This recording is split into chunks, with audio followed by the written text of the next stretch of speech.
আসসালামু আলাইকুম।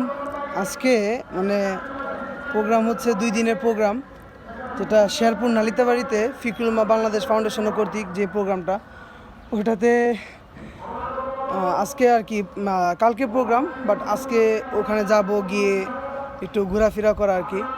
তো আজকে যে শ্রমিক দিবস 1 মে, এটা মাথায় ছিল না। কালকে কাজের চাপে আপনার হচ্ছে সোশ্যাল মিডিয়াতে তেমন ঢোকা হয় নাই।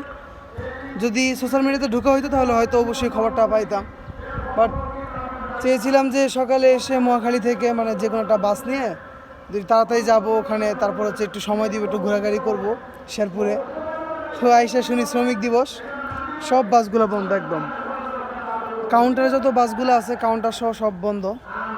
তারপরেও ওনারা আশ্বাস দিছে যে আপনার হয়তো 2টা অথবা 3টার দিকে বাস ছাড়বে, তখন ইনশাল্লাহ দেখি। এখন পুরো একটা লং টাইম এখানে বসে থাকা লাগবে। যাই হোক, সবাই দোয়া করবেন যেন সহি সালামতে যেতে পারি, এই আর কি। আসসালামু আলাইকুম।